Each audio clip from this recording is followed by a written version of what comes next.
Nah, dalam menjalankan ibadah puasa harus kita perhatikan apa-apa yang ada di dalamnya.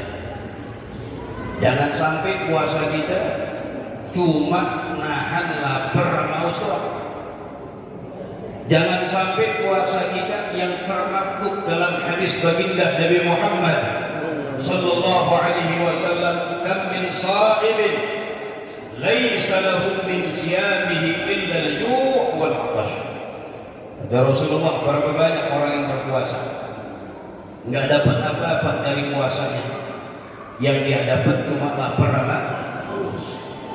Dari subuh sampai maghrib cuma keroncongan doang, cuma kausan doang, kosong dari pahala. Dalam mengomentari ini hadis, ja'a tafsiruhu ala salasati abwab.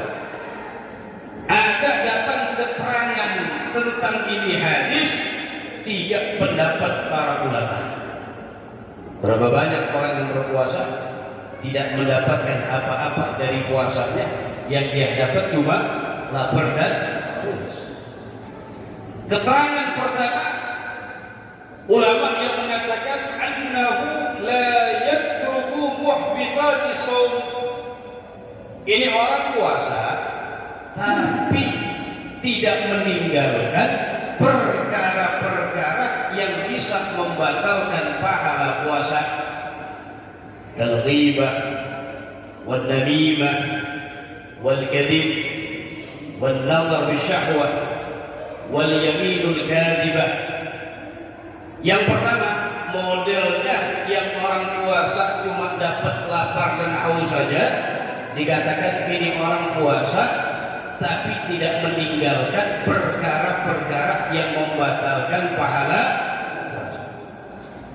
Apa sih perkara-perkara yang bisa membatalkan pahala puasa kita? Puasanya sah-sah, nggak wajib pokok, cuma kosong dari pahala. Sabda Nabi kita Muhammad sallallahu alaihi wasallam, khamsun yufattirna as-sa'im, ay khamsun yuhbitna thawab as-sawm. Ada 5 perkara yang bisa membatalkan pahala puasa itu. Hari kita puasa jauh ini, jangan sampai kita puasa melakukan salah satu daripada yang 5 ini. Yang pertama ada dari Muhammad, al-ghibah, membicarakan orang lain, ngomongin orang. Itu namanya apa? Al-ghibah. Pernah Nabi SAW bertanya kepada para sahabat, atadruna mal ghibah? Apakah kalian tahu apa itu ghibah? Sahabat mengatakan, Allah wa rasuluhu a'lam. Allah dan Rasulnya yang lebih mengetahui. Maka Nabi mengatakan, al-ghibah dzikruka akhaka bima yakrah.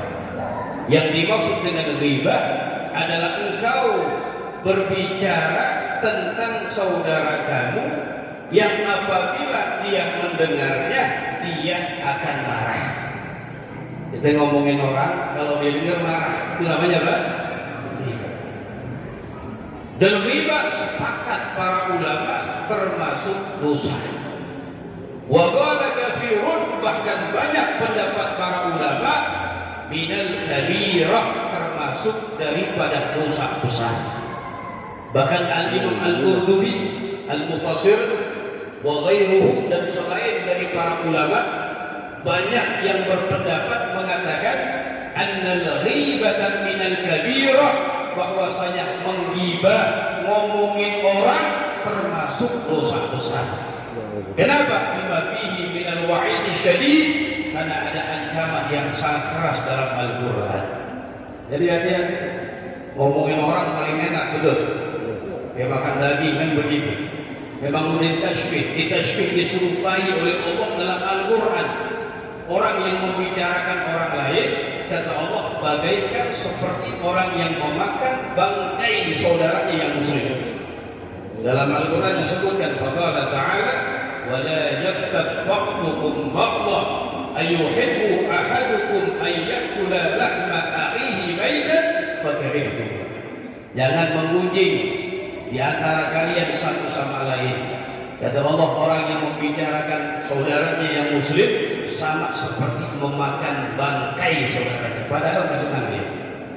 Makanya banyak para ulama yang mengatakan ghibah termasuk dosa besar.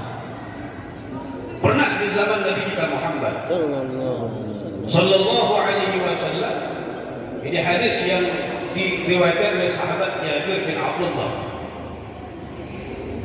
Di zaman Nabi ketika Nabi sedang berkumpul bersama para sahabat dalam satu majlis, hajat ar-rih al-mundinah, tiba-tiba berhembus angin yang sangat mau busuk, mau bangkit luar biasa.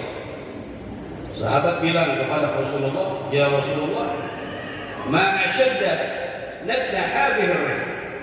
Sahabat mengatakan, wahai Nabi Muhammad, alangkah baunya ini bau. Angin yang luar biasa, bangkit, bau busuk. Maka Nabi Sallallahu Alaihi Wasallam mengatakan, inna unasan minal munafiqin igtabu unasan minal muslimin.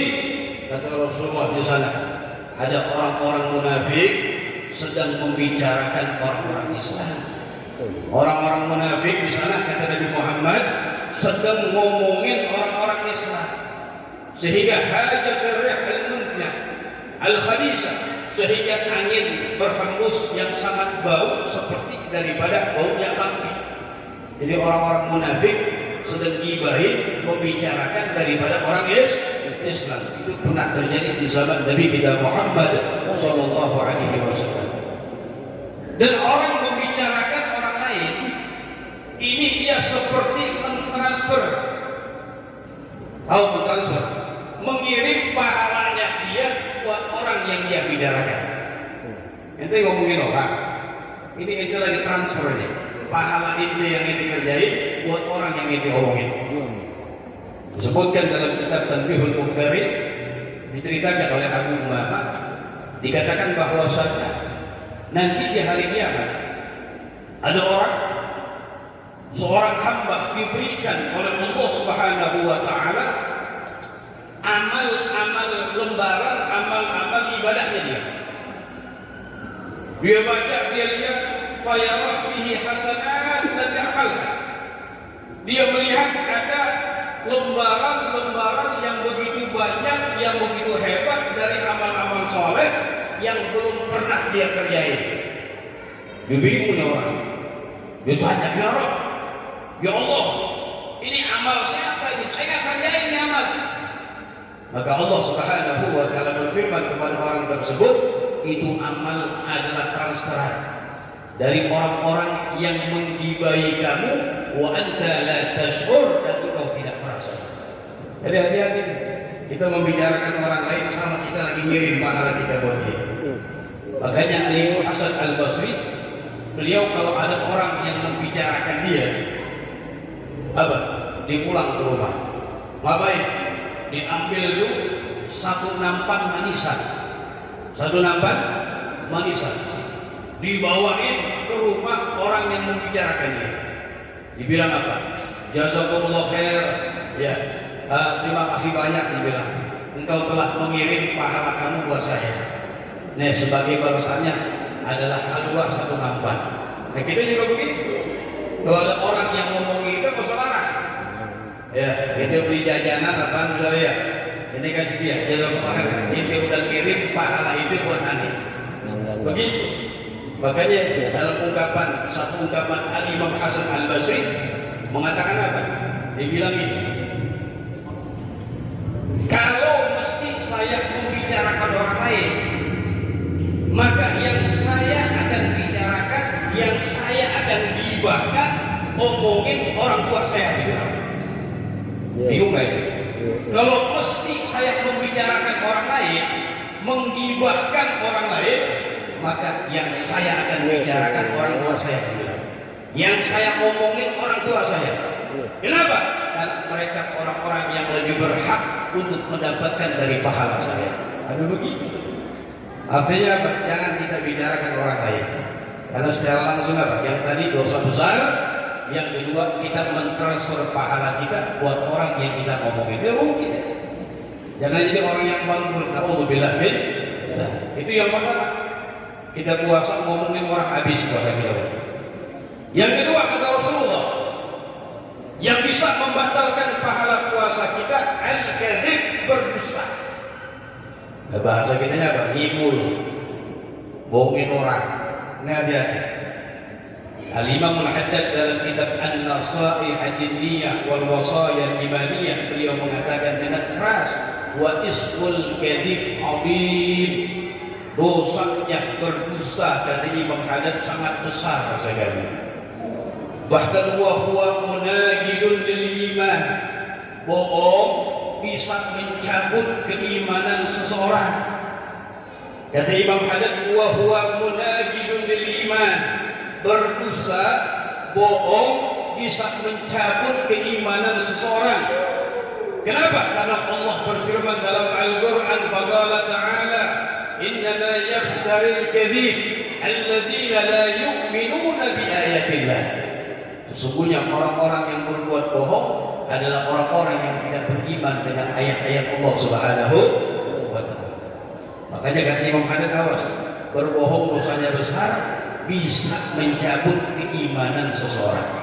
Bahkan wasahibuhu bisababihi muta'arridan li la'natir rahman, orang yang berbohong bisa menyebabkan dia terkena laknat Allah Subhanahu wa ta'ala. Disebutkan dalam Al-Quran, fanaj'al la'natallahi 'alal kadhibin. Kami jadikan laknat Allah untuk siapa? Untuk mereka orang-orang yang berbohong. Jadi hati-hati, jangan biasakan bohong dari kebiasaan. Ini orang lagi puasa ngibulin orang, habis pahalanya. Yang ketiga, yang bisa membatalkan pahala puasa kita, an-namimah. Apa an-namimah? Ngadu domba. Naqlul kalam bi ighamil fitnah, memindahkan ucapan dengan tujuan fitnah. Ngomong sama apa ya? Ngomong sama B beda. Tujuannya apa? Biar A sama B berantem. Itu namanya apa? Namimah. La yadkhulul jannah namimah. Kata Rasulullah, tidak bakal masuk ke dalam surga orang yang suka adu domba. Bahaya daripada namimah. Ini bahasa kita sekarang provokator namanya. Disebutkan dalam sebuah kitab, ada kisah tentang bagaimana bahaya ngadu domba. Hati-hati. Sekarang bisa pakai ketiga, nggak pakai ucapan tapi pakai ketiga. Ada cerita begini hikayat.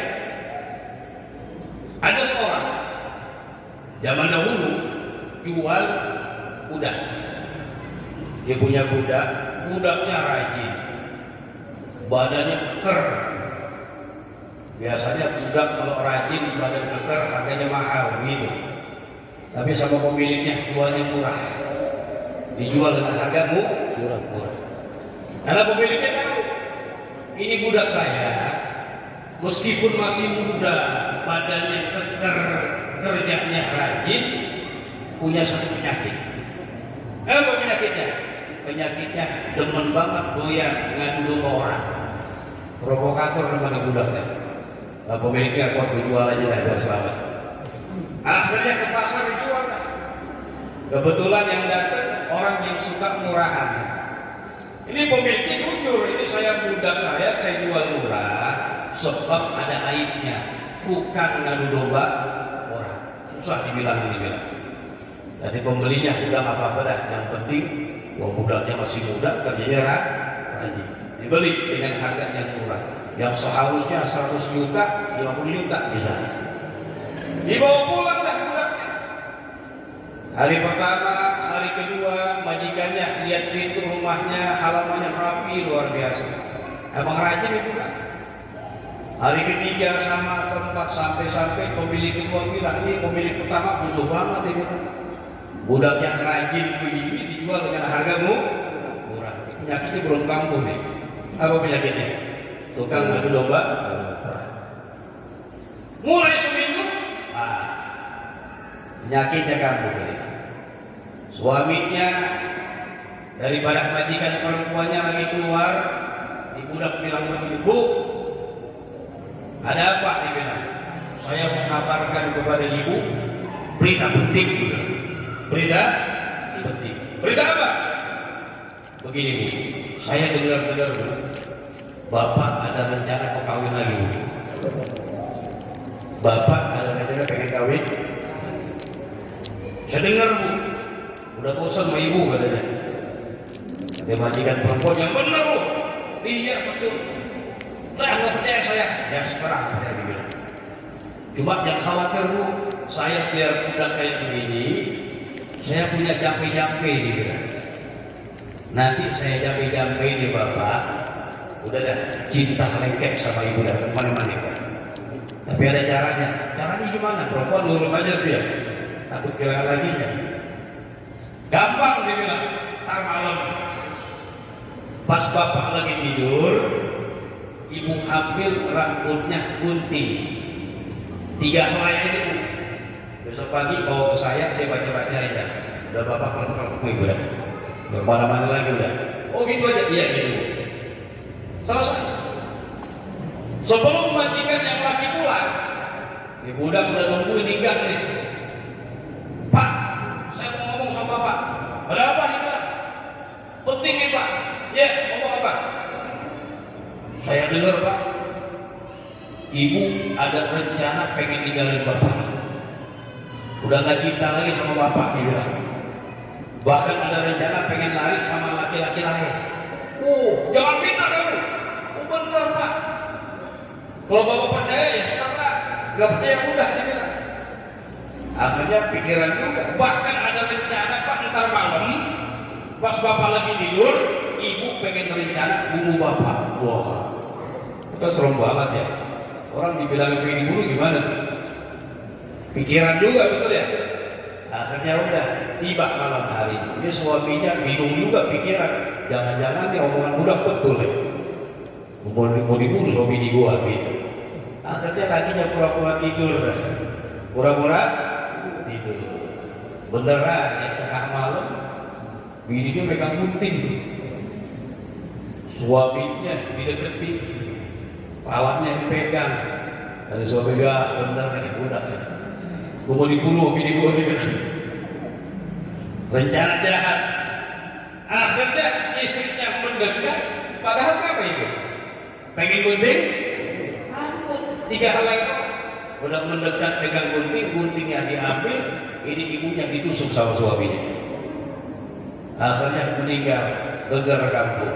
Seorang suami membunuh istri dengan sadis. Jelas keluarga istri nggak terima, betul.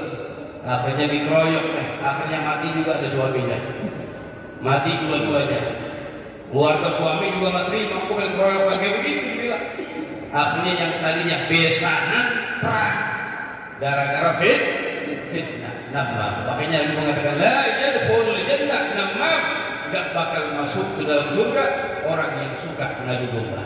Ini sama zaman sekarang punya provokator. Na'udzubillah min. Jadi jangan sampai ke puasa-puasa ngadu domba orang bisa menghabiskan pahala puasa kita. Yang keempat, yang bisa membatalkan pahala puasa kita, wan nadharu bisyahwah, memandang sesuatu dengan syahwat. Ini jangankan memandang yang lain, memandang bini kita aja. Yang tadinya halal di siang hari bulan Ramadan, kalau dengan syahwat nggak boleh. Mandang tembok aja nggak boleh. Ya tiang liatin ya, yang bujang-bujangan ya. Lihat tembok gumin dia, waduh rabi yang besar. Nah ini an-nazar bi syahwat, memandang dengan syahwat bisa menghabiskan pahala puasa ini. Yang terakhir Nabi Muhammad, wal yaminul kadhibah, sumpah palsu. Wallahi demi Allah, oh hati-hati. Yang pedagang hati-hati. Kadang-kadang banyak bohong. Ya, wallahi ini demi Allah nih, ada kasih murah gitu nih. Yang lain yang nggak kasih, malah si ibu sama aja. Nah, omongan yang seperti itu yang padahal menggelincirkan dia buat dia membilang bidzalik bisa menyebabkan habis pahala daripada puasanya dia. Nah, ini jangan nama-nama bawa Allah, nama-nama Allah dibawa-bawa dalam urusan dunia yang sedih. Nah, ini 5 perkara yang Nabi Muhammad bisa membatalkan pahala puasa seorang. Ini tafsiran yang pertama dari hadis Nabi Muhammad. Berapa banyak orang yang berpuasa tidak mendapatkan apa-apa dari puasanya, yang dia dapat cuma lapar dan haus saja. Tafsiran yang pertama, orang tersebut berpuasa tapi tidak meninggalkan perkara-perkara yang bisa membatalkan pahala puasa. Yang kedua, tafsiran daripada ayat dan hadis tersebut, ulama yang mengatakan annahu yasumu riya'an au mu'jaban bi nafsihi. Itu orang puasanya riya, puasanya mu'jaban bi nafsihi, merasa puasanya lebih baik dari orang lain, merasa ibadahnya lebih baik daripada orang. Hati-hati, kadang-kadang tuh Ramadan siang-siang kan banyak yang tidur dia lagi baca Quran, sampai kita lagi rebahan, dalam hati kita terlintas di bocah puasa tidur mulu gitu ya. Hati-hati deh. Itu namanya mu'jaban bi nafsi, merasa lebih baik daripada orang lain ibadahnya. Ini juga sama bisa menggugurkan pahala puasa kita. Pernah terjadi di zaman Syekh Abdul Qadir Al-Jilani. Siapa yang tidak kenal Syekh Abdul Qadir Al-Jilani? Sultanul Awliya, pemimpinnya para wali. Syekh Abdul Qadir Al-Jilani dalam satu majlis beliau kemudian dikeluarkan hidangan. Di siang hari ini dikeluarkan hidangan. Ayo, ada Syekh Abdul Qadir makan semuanya. Dia lihat ada seorang kagak makan, seorang muridnya nggak makan, yang lain nggak makan semua. Yang kagak makan ditanya sama Syekh Abdul Qadir, loh, kenapa kamu nggak makan? Dia bilang, "Kul, makan." Dia bilang, "Ini saya lagi puasa, puasa sunnah, saya lagi puasa." Syekh Abdul Qadir buka, makan. Ana ajban lak thawab yaumin maqbul. Dibilang apa? Saya jamin, saya minta kepada Allah seperti kamu berpuasa satu hari dan diterima oleh Allah Subhanahu wa taala. Ayo makan. Fa'aba. Ya orang kata mau. Gol. Untuk kedua kalinya Syekh Abdul Qadir mengatakan makan, dibilang bukan. Ana ajban lak thawab syahril maqbul. Saya jamin, minta kepada Allah kalau ini buka, seakan-akan kamu berpuasa sebulan dan diterima oleh Allah Subhanahu wa taala. Fa'aba. Ini orang masih enggak mau juga. Untuk ketiga kalinya Syekh Abdul Qadir mengatakan, "Kul, makan.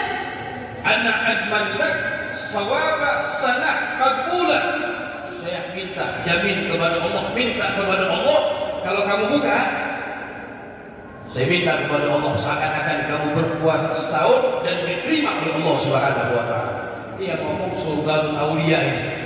Sudah dapat jaminan kayak begitu. Ini puasa-puasa sunnah masih kagak mau juga ada orang. Mu'jaban bi nafsi, merasa puasanya lebih hebat dia begitu. Padahal nasihat daripada gurunya Sultanul Auliya, ulama yang luar biasa. Dan ketika itu puasa sunnah. Akhirnya Syekh Abdul Qadir kesal hatinya dia. Dia mengatakan, "Da wa hadzal rajul man saqata min 'ainillah." Kalian tinggalkan ini orang yang telah jatuh dari pandangan Allah Subhanahu wa taala. Enggak berapa lama orang tanassara, berubah, murtad. Jadi orang Nasara pindah agama, wa mata 'alal kafir, dan meninggal dunia dalam keadaan kufur. Na'udzubillah. Jadi sebagai apa? Mu'jaban bi nafsi, merasa ibadahnya lebih baik. Padahal kan anjuran dalam agama kita, kalau kita sedang puasa sunnah, datang jamuan ke rumah orang, atau hadir walimatul urus, sahibul bait minta kepada kita untuk kita makan. Kalau kita lagi puasa sunnah, lebih afdal kita buka sebagai penghormatan kepada sahibul bait. Sebagaimana Ibnu Ruslan dalam kitab Zubat mengatakan, "Wa inda'ahu man arada ya'kulu wa fitruhu min shawbi naflin afdal." Jadi kalau sahibul bait pengen kita untuk makan, buka dari puasa kita, puasa sunnah yang kita lakukan, maka afdal bagi kita buka untuk puasanya, untuk menjaga perasaan daripada sahibul. Itu pelajaran dalam agama seperti ini. Ibadallah yang dirahmati oleh Allah Subhanahu wa taala. Kemudian tafsiran yang ketiga tentang hadis Nabi Muhammad, berapa banyak orang yang berpuasa tidak mendapatkan apa-apa dari puasanya, yang dia dapati cuma lapar dan haus. Apa tafsiran yang ketiga? Annahu yuftiru ala haramin. Ini orang berbukanya dengan sesuatu yang diharamkan oleh Allah. Hati-hati kita buka puasa, usahakan makanan yang kita makan min halalin, dari sesuatu yang halal. Jangan dari judi, main pakong buat buka puasa. Nah, ini gak bakal diterima dah. Nol, bahkan mendapatkan dosa min Allah Subhanahu wa ta'ala. Bahkan disebutkan dalam riwayat syaitan dia melihat kalau ada orang yang berpuasa berbicara satu sama lain dengan kawannya, tunggu ala badal. Coba kalian saksikan ini orang mukanya dengan apa nanti. Fa idza arafu annahu yuftiru ala haramin. Kalau syaitan pada tahu, wah ini orang bakal bukanya dengan sesuatu yang haram, maka syaitan berbicara dengan kawannya, "Da'u hadzal rajul fa innahu yut'ibu nafsah." Kalian tinggalkan ini orang, enggak usah diganggu, dibilang, karena dia cuma membuat capek dirinya saja. Aus, lapar, tapi puasanya kagak diterima oleh Allah Subhanahu wa ta'ala. Jadi penting bagi kita agar puasa kita senantiasa diterima oleh Allah Subhanahu wa ta'ala. Puasa yang penuh dengan keberkahan, puasa yang bisa menyebabkan melemburkan dosa-dosa kita, diangkat derajat kita oleh Allah Subhanahu wa ta'ala. Puasa yang harus kita perhatikan daripada rukun-rukunnya dan syarat-syaratnya.